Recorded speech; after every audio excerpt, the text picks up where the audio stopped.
Gopi Janala Girivardha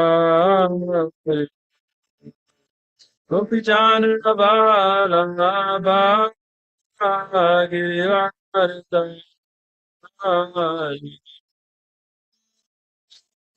Yasodhanandana Brajajana Ranjana Yasodhanandana Brajajana Yamunate Rama Vanacharya Tirama Cherathama Kava Kunjave Hari Radhama Kava Jave Hari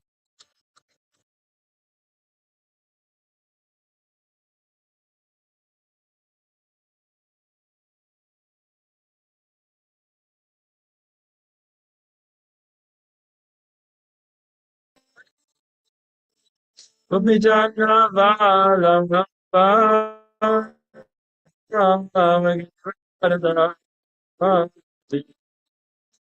Yasodhana Dana Brajajana Ranjana Yasodhana Dana Brajajana Ranjana Yamunati Raka Sangari Kamiti Raka Vanachaka Jaya Kamadhava Kunjabia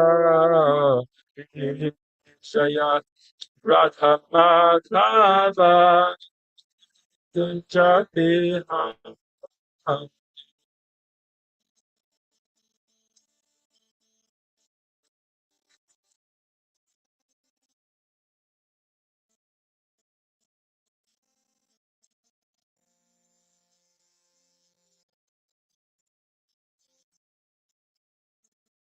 Hare Krishna, Hare Krishna, Krishna Krishna, Hare Hare, Hare Rama, Hare Rama, Rama Rama, Hare Hare, Hare Krishna, Hare Krishna, Krishna Krishna, Hare Hare, Hare Rama, Hare Rama, Rama Rama, Hare Hare. Hare Krishna, Hare Krishna, Krishna Krishna, Hare Hare, Hare Rama, Hare Rama, Rama Rama, Hare Hare, Hare Krishna, Hare Krishna, Hare Krishna Krishna, Hare Hare, Hare Rama, Hare Rama, Rama Rama, Hare Hare, Shri Ram, Madhav, Jaya,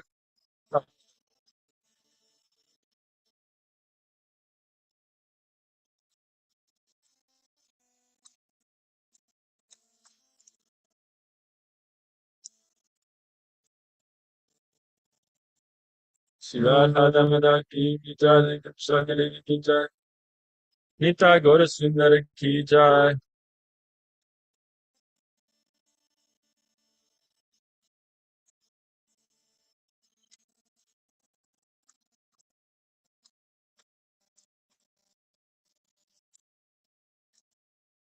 Om Namo Bhagavate Vasudevaya. Om Namo Bhagavate Vasudevaya. Om Namo Bhagavate Vasudevaya.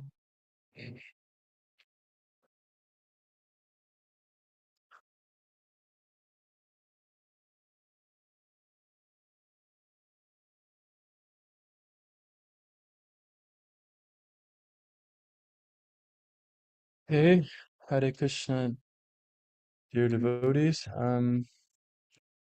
Welcome to today's Srimad Bhagavatam class. Today we are reading from chapter 5, sorry, Canto 5, chapter 5, 17 and 18 are the verse numbers.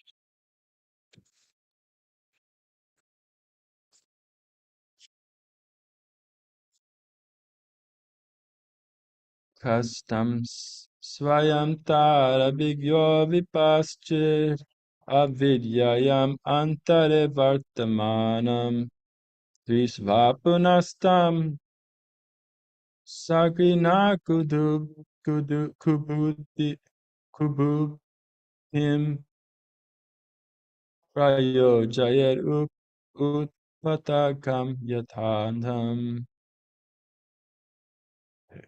Um, I'll just read the translation for 17. This, of course, is continuation of Lord Rishabhadev's teachings. If someone is ignorant and addicted to the path of samsara, how can one who is actually learned, merciful, and advanced in spiritual knowledge engage him in fruitive activity and thus further entangle him in material existence? If a blind man is walking down the wrong path, how can a gentleman allow him to continue on his way to danger? How can he approve this method? No wise or kind man can allow this.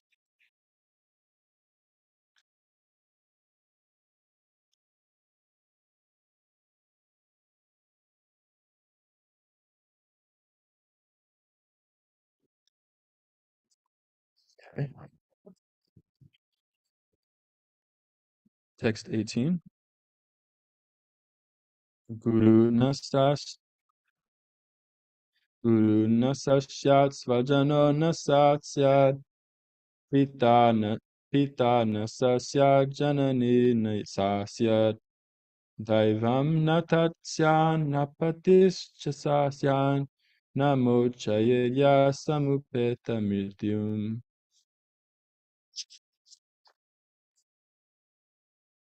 Word for word translation.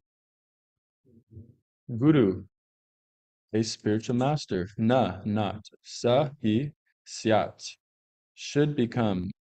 Svajana, a relative. Sa, not. Na, not. Sa, such a person. Syat, should become. Pita, a father. Na, not. Sa, he. Syat, should become. Janani, a mother. Na, not. Sa, she. Syat should become Devim, the worshipable deity. Na, not tat, that. Syat should become Na, not Pati, a husband. Cha, also Sa, he.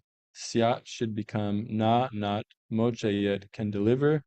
Ya, who Samupeta Mrityum, one who is on the path of repeated birth and death. Translation. One who cannot deliver his dependents from the path of repeated birth and death should never become a spiritual master, a father, a husband, a mother, or a worshipable demigod. One more time. One who cannot deliver his dependents from the path of repeated birth and death should never become a spiritual master, a father, a husband, a mother, or a worshipable demigod. Purport.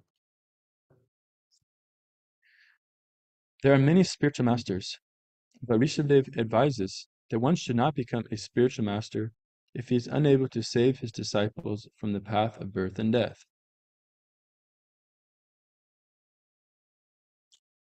Sorry. Before reading the purport, I'd like to just make us contemplate a little bit here, because obviously this verse seems a bit striking and a bit challenging, that in that it's placing a high demand on those who want to engage in what we see as kind of very common activities. Of course, becoming a father, a husband, a mother. We see so many people taking on these roles, and we may not place very much importance to them. But it seems that this verse is placing a very high prerequisite on entering into those positions. So is it just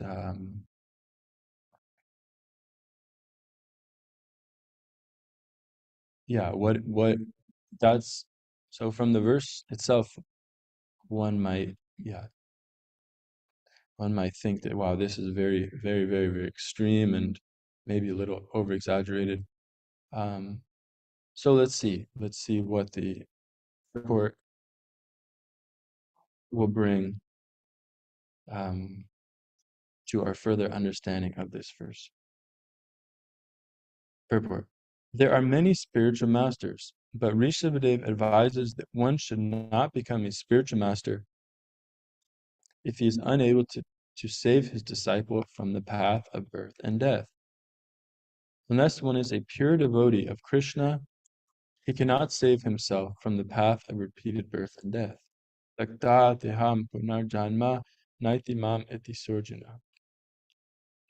One can stop birth and death only by returning home back to Godhead.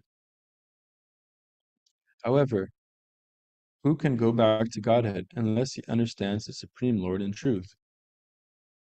Janma karma chame divyam evam yo vititattvadaha. We have many instances in history illustrating Rishabhadev's instructions.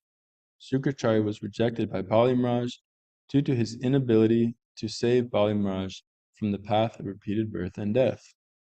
Sukracharya was not a pure devotee.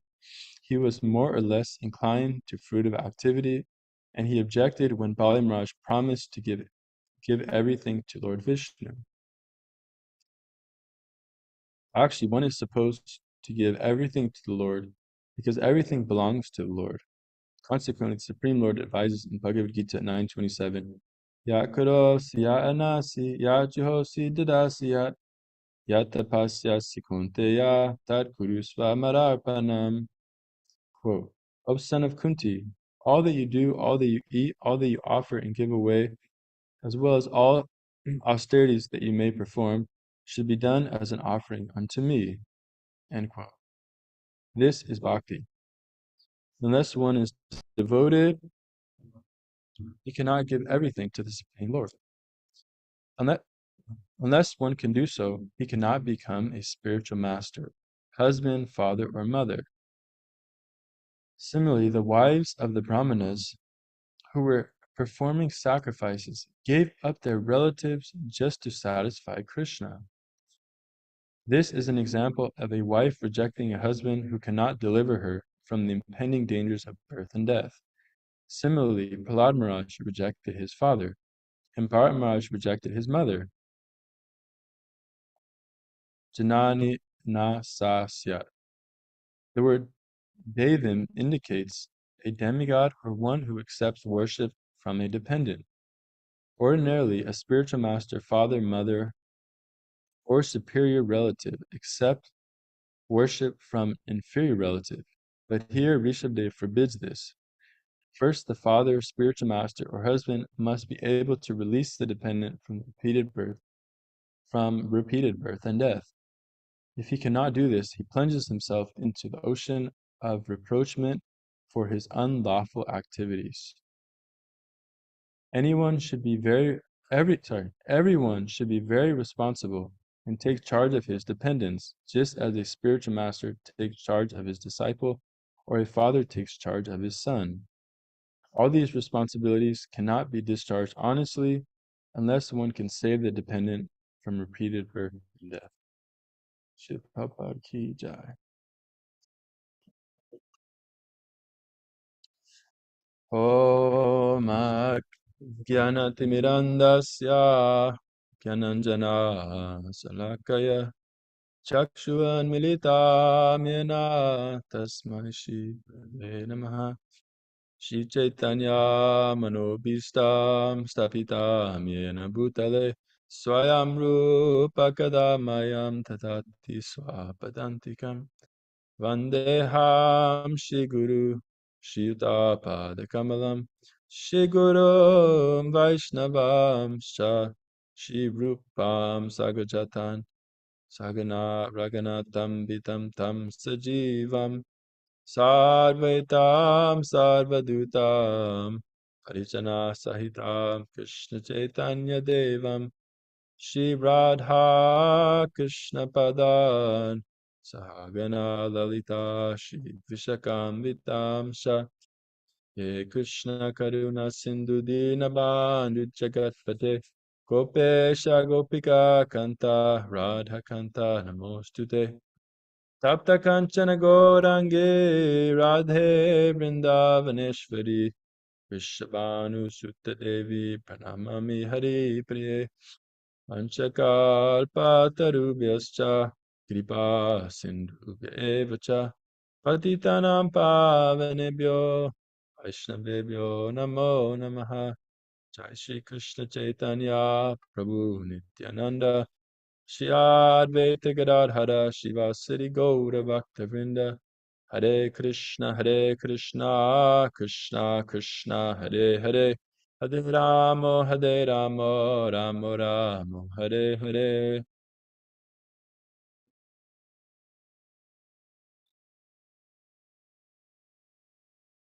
Ah,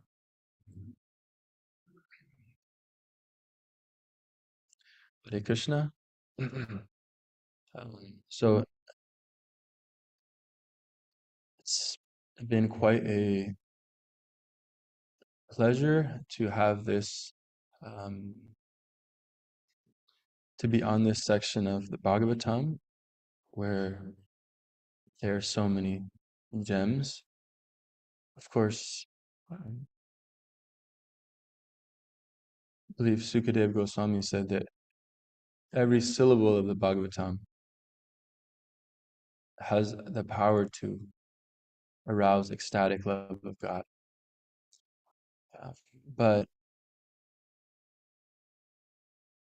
yeah, for those like myself who haven't realized this, at least we can relish the messages of the some of the some yeah, maybe we relish some more than others, and this section is definitely a very power-packed portion of the Bhagavatam. Um, so a few verses. Um, so verse 16, which was read yesterday, says, due to ignorance, the materialistic person does not know anything about his real self-interest, the auspicious path in life. He is simply bound to material enjoyment and lusty desires, and all his plans are made for this purpose. For temporary sense gratification, a person creates a society of envy. And due to this mentality, he plunges into the ocean of suffering. Such a foolish person does not even know about this. Um, so we're seeing this verse is very vividly describing the position of the ignorant materialist, in that, yes, for them, they are just going head on into these sense gratificatory pursuits without um, which are actually just due to ignorance, and oftentimes an innocent form of ignorance. Of course, it's said that most people are just actually innocent, but are just have been swayed in the wrong direction due to bad leaders. Um,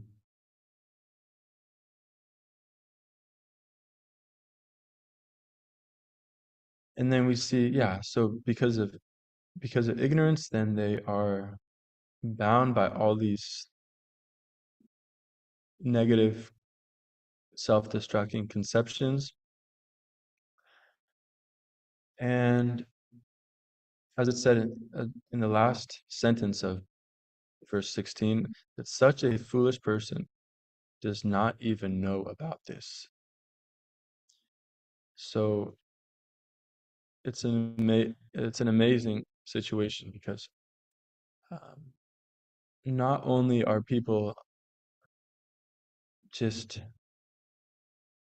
plunged in an ocean of suffering, and daily daily becoming baffled in their attempts for sense gratification, daily becoming disappointed, and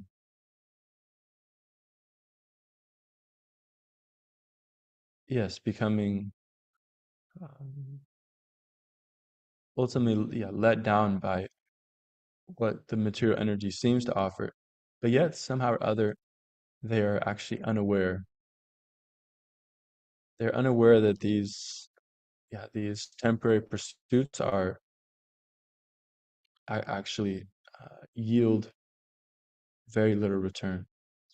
So it's amazing, as His Holiness Dave Amrita Maharaj has coined this phrase, mass consensual trance. So everyone is just in this complete trance, thinking thinking that, well, let me just try a little harder, or I must just be doing something a little wrong. Let me just adjust a little bit, and then everything will be okay. Because I can see I can see that there are happy people out there. So therefore, yes, I can also attain this happiness. Um, but it's amazing. It's a quite a wonderful thing that even though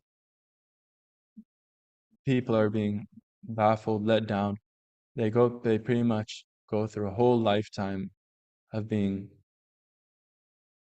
unsuccessful in fully being satisfied. Still, because of their illusion, they are still endeavoring in this way.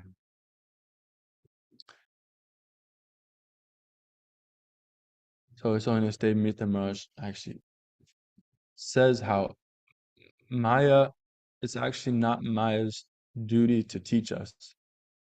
And we can see this in what I was just mentioning, because even though people are suffering so much, it's not that just by their mere suffering that they are actually uh, gaining knowledge and gaining um, progress on their spiritual life. Um, so yeah, this last sentence, such a foolish person does not even know about this. So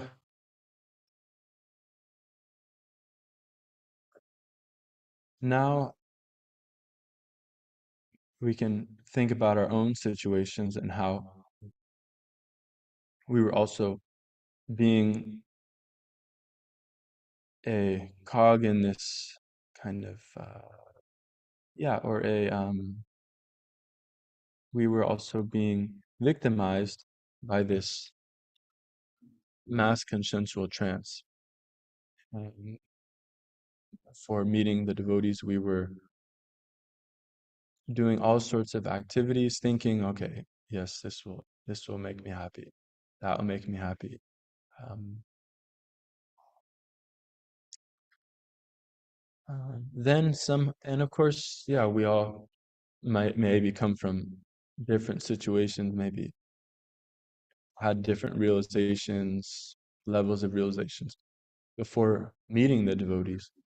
But once on that glorious occasion that somehow or other we came in contact with the merciful um, the expansion of the Lord's mercy in the form of devotees, books, um, you know, uh, um, books about Krishna. Yeah, when we came about when we came across these things, then yeah, how fortunate we were to actually um, have that opportunity. And ultimately, it's only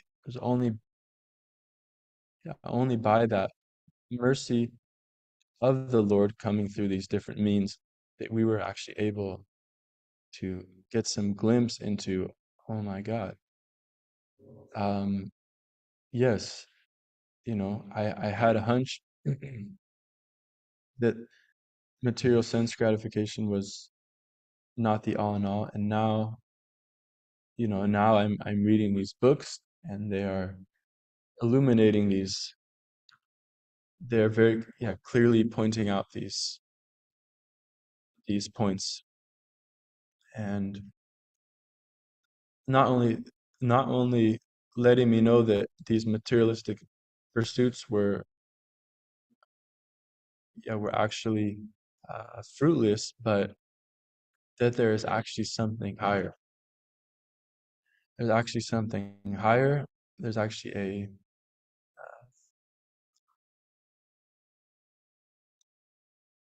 whole realm full of bliss.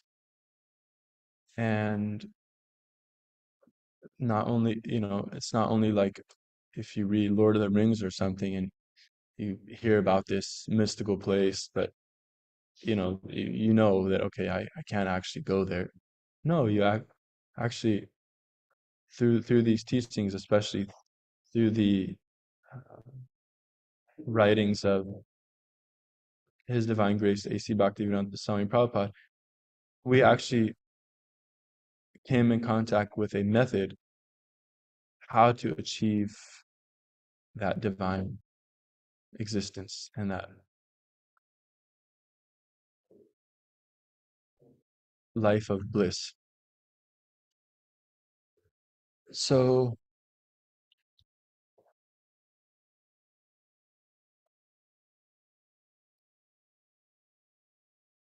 yeah, I was hearing recently that somebody was doubting this. Someone was doubting this method of book distribution, and then Srila Prabhupada was making the point, well, okay, if if you have something better, then you should do it.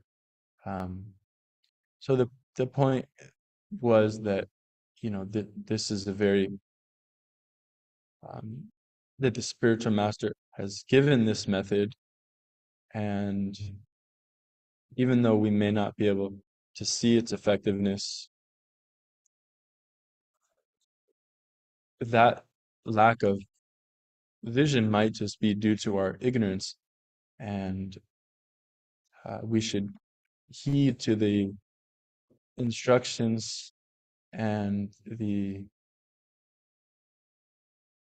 divine insight that these personalities have who are prescribing these methods.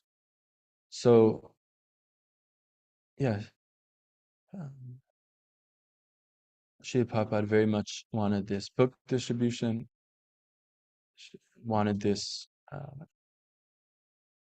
the general preaching of this movement, of these teachings, in order to get people free from this ignorance. Um, like when Prabhupada, when he was first in Jhansi, but before he came to America, and he had this, what was it, Bharati Bhavan, this center in Jhansi. He was, at first he was gifted, but then he was told he had to pay for it. Uh, but okay, so he went through the austerity to make this center, and created this league of devotees and had a small following in this place, Jhansi. And um, then somehow or other it was all compromised. This center that he had got compromised because um, some ladies from the town approached the mayor or something, of the mayor's wife of Johnson, and were requesting that this place be turned into a place for teaching women about kind of how to improve their their skills so they can have kind of more social mobility. And so when they approached Prabhupada and said, "Yeah, Prabhupada, we are Abai, he was at the time." Um, they approached him and said, "Well, yes, this is what we would like to do. We're requesting that you give up this place." And Prabhupada said, but very vehemently was opposed to it, saying, "No, you're you're talking about what you're talking about is just something that can give very temporary relief into only a limited amount of people.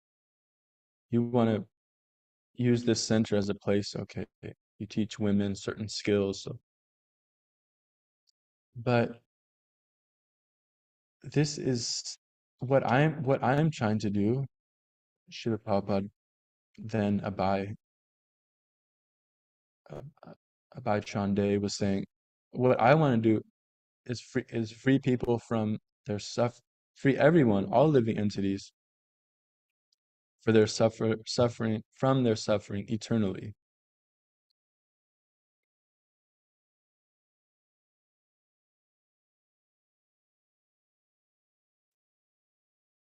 So yeah, this was very much the mood of Srila Prabhupada, and he was, of course, just continuing the mood of the Guru Parampara, and um, the mood of Lord Chaitanya, who, of course, instructed that Yare Dake Tarika Krishna Upadesh Amar Agyar Guru Hana E Terdesh. Wherever you go, whoever you meet, instruct them in the science of the Bhagavad Gita. In this way, become a spiritual master and deliver all the people. So, whereas when Krishna was here 5,000 years ago, Krishna was saying, yes, surrender unto me, give up all other forms of religion. This same this same principle applied through Lord Chaitanya, the Yuga avatar, who is showing us how to attain perfection. This is our Sarva Dharma, is this kind of principle.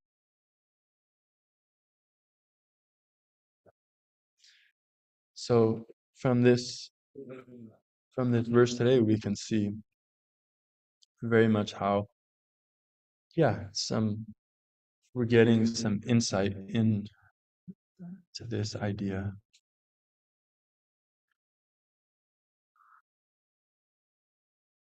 One who cannot deliver his dependents from the path of repeated birth and death should never become a spiritual master, a father, a husband, a mother, or a worshipable demigod.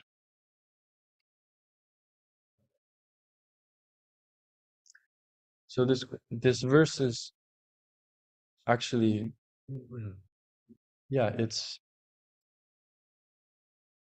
is challenging us to, it is calling us to step up to the plate, to first, ourselves become qualified.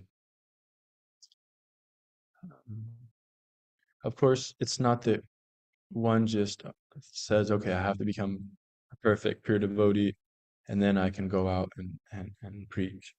Um, like I remember when I first started doing book distribution, one kind of, yeah, apparently not so informed member of the congregation, because I was trying to encourage people, like, come out and distribute books with me, trying to encourage the congregation. And one person said, no, well, how can I go out, how can I go out and distribute these books, Bhagavad Gita, if I'm not fully acquainted with all the teachings in it? If I'm not, and essentially he was saying, if I'm not a fully realized soul. Um, so of course, but of course we become, devotional service is the means and the goal. So we engage in devotional service, and by engaging in devotional service, then we the purity of that devotional service increases more and more. Um, so of course he came up to me a few years later and said, "Wow," he said, sorry, I was so mistaken, and um, sorry for that." And I actually, he just said something like he was distributing books now or something like that. Um,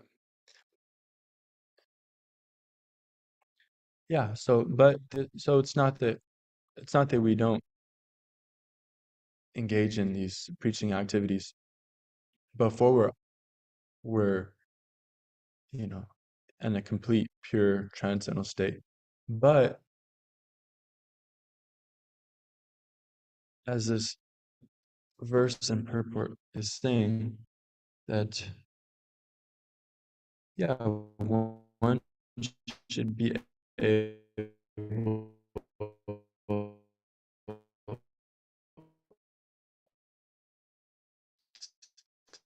deliver the disciple from the path. Pure devotee of Krishna, he cannot save himself.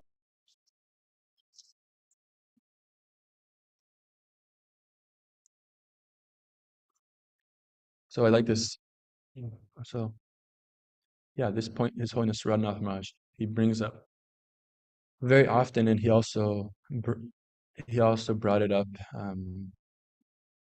in one or maybe both of the classes he gave, is that this idea of setting a good example.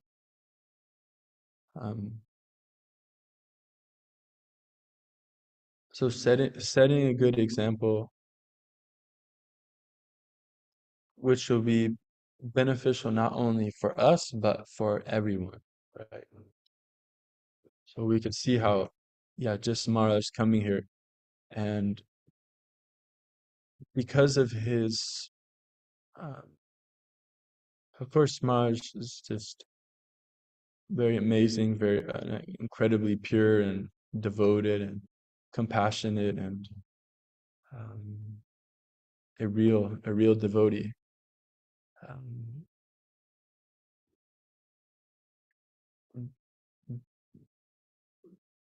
but what, but a great, I think, a great impetus for all his activities is that, yeah, he is wanting to set a good example for others.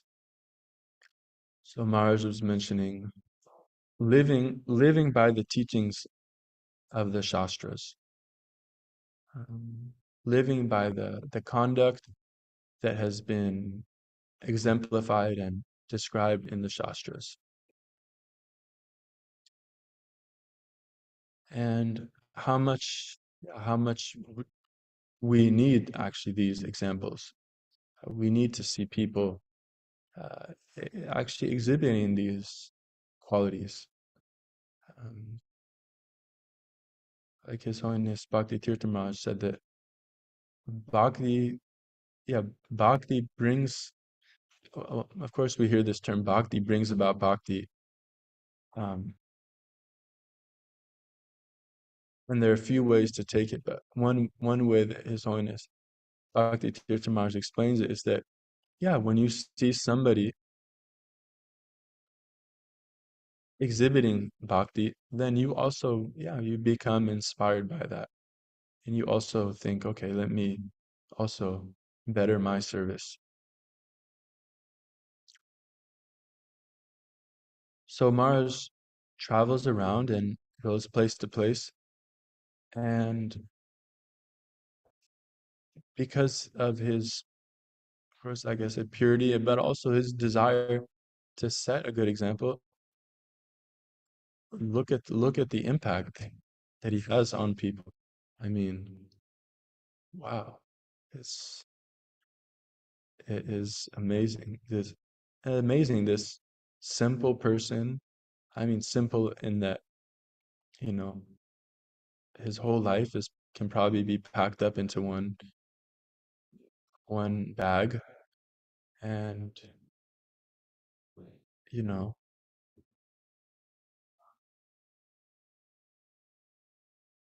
doesn't have a, yeah, just wears a simple cloth and like that, but somehow he goes place to place and is is just able to completely, yeah, change people's hearts on a very deep and on a very widespread scale. So somehow, yeah, Maharaj has this conviction that by setting a good example, then a lot of service can be done. So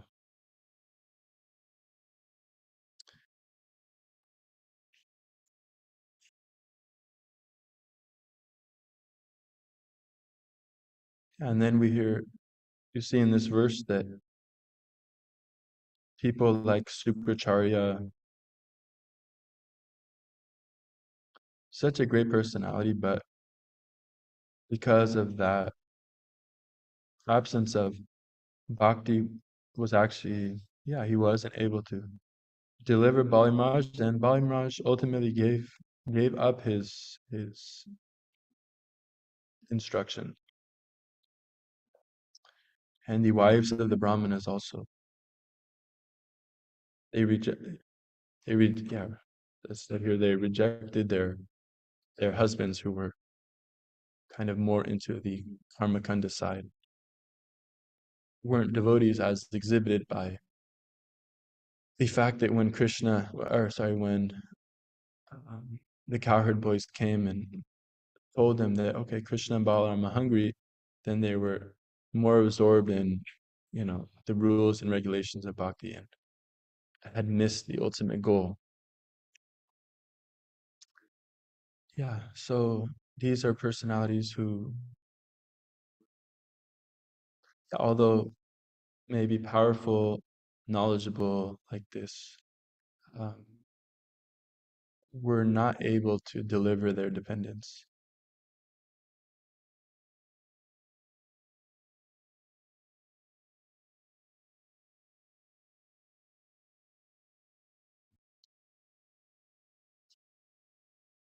So, so the takeaway to summarize,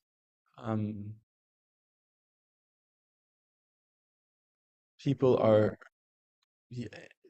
in this very scary mass consensual trance and are unaware of the transcendental reality that they can also benefit from.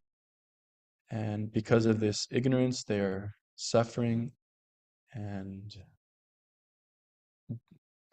just are just fully in the dark. Don't even know where to start. They can go here and there trying to seek relief, but they're ignorant of the real aim of life. But the devotees in line of Krishna and Lord Chaitanya have the keys, have the wisdom, have the path to save the people, and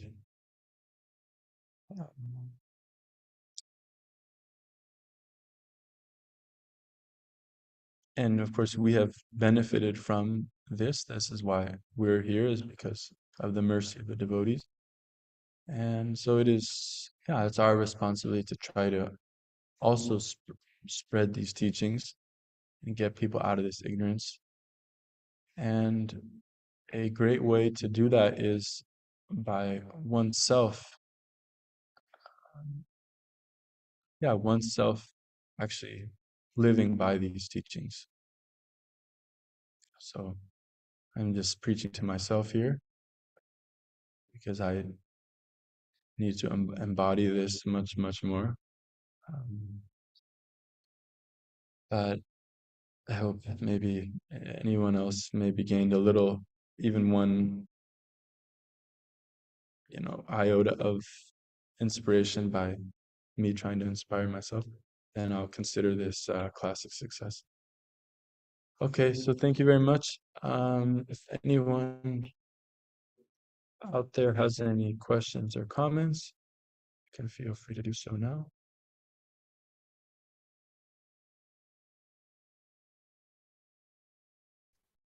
I have a comment. I would like to wish you a very happy birthday, Dasha Prabhu. Thank you, Divya. You are so kind and compassionate always, and make us feel so loved here. So thank you. And thank you for sharing your wisdom with us this morning. Thank you for your example of thank you for embodying what I was trying to speak. You're the walking, even though you'd rather go to Guantanamo Bay, as your Sarvama Prabhu said, even though you'd rather go to Guantanamo Bay than give Bhagavatam class, according to him. Nonetheless, you're a walking example of the Bhagavatam. Thank you. Happy birthday, Dasha Prema Prabhu. I Hare Krishna. didn't know it was your birthday, but that's very nice, very auspicious for the rest of us. Hey, I thank you for a nice and inspiring class. And woo, boy, these verses of Srimad Bhagavatam are extraordinary. It's incredible, just so powerful.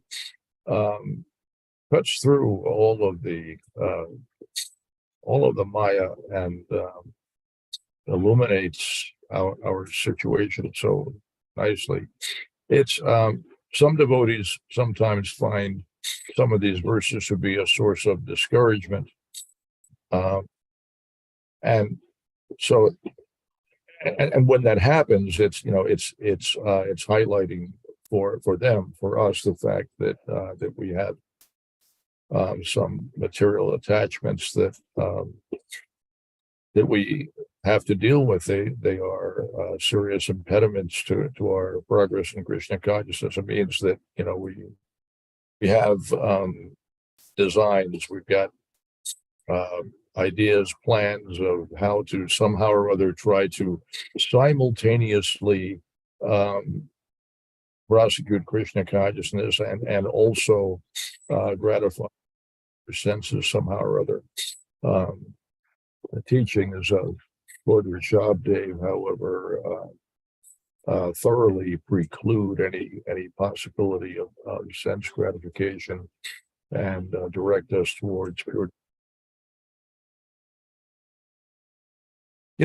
No one should be discouraged. We should be enthused, enlivened, and encouraged that the path to pure devotional service is being illuminated for us, and we have the opportunity to achieve that, to effect a permanent solution to the problems of life and become eternally happy. So there's lots to rejoice and lots to be happy about. But sometimes devotees who have ideas that they, particularly if they're thinking they want to try to enjoy household life or something, they might find this discouraging, but they really should not. We don't have a lot of time, but boy, there's a lot that could be discussed here. Real quickly, briefly, your reading of the translation, due to no fault of your own, had one omission. The online version of the database, I assume you were reading from, because the online version has a missing part of the translation, which appears elsewhere in Srila Prabhupada's books and also in the translation of other acharyas. You see it in the synonyms. The text 18, the word svajana means a relative. So the full translation is one who cannot deliver his dependence from the path of repeated birth and death should never become a spiritual master, a relative even, or a father, a husband, a mother, a worshipable demigod. So the online version doesn't mention a relative, but but even a relative you should not become. Elsewhere, the verse is described to indicate even a friend. I should have reached, but I'm sure about that, even accepting a friend. So grave responsibilities. It's a very big deal. I'll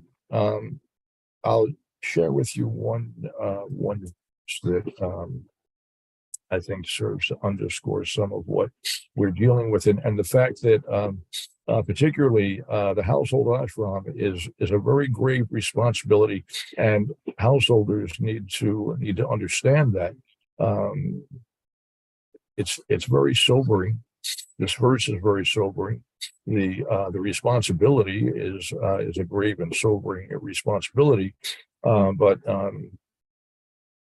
did not get ourselves into these situations without thoroughly understanding what it means and what that responsibility entails. Let me find my place here in my notes. I'll share this in the chat so that others can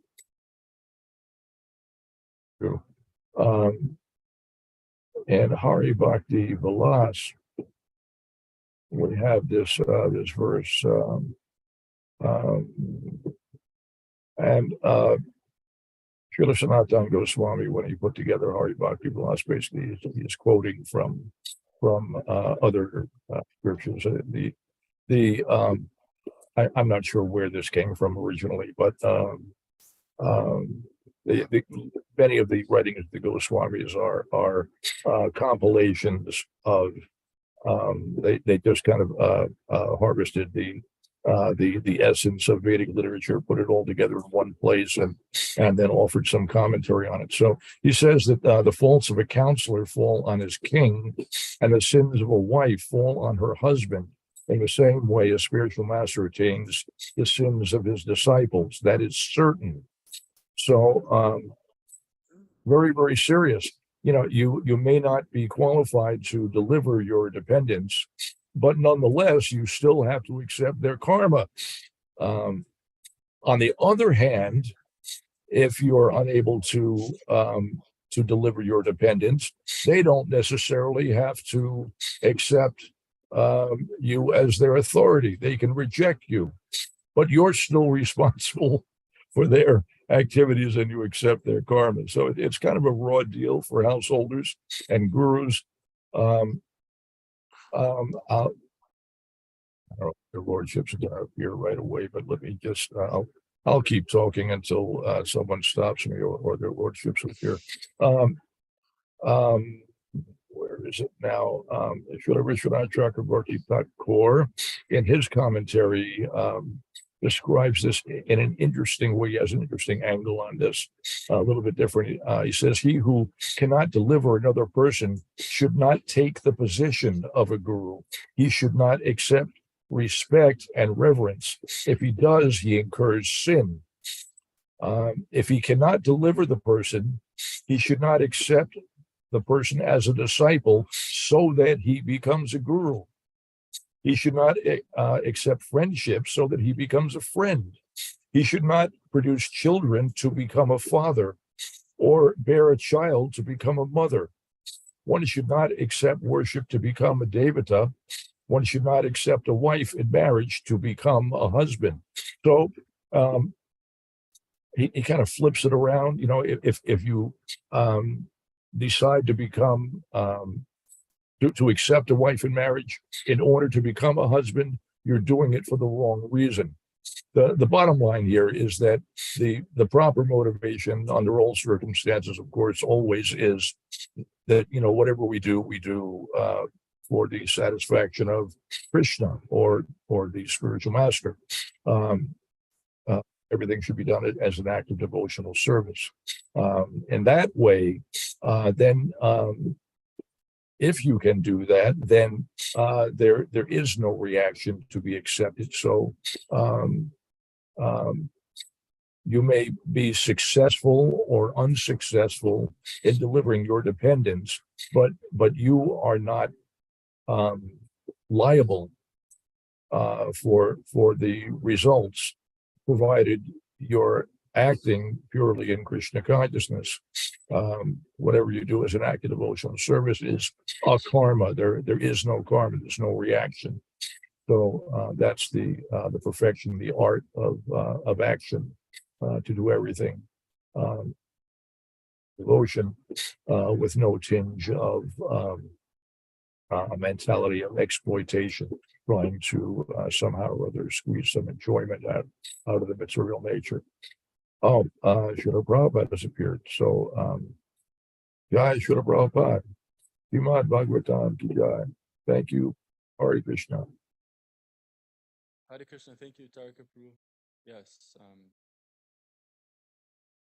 yeah, we'll do Guru Puja now. Hare Krishna.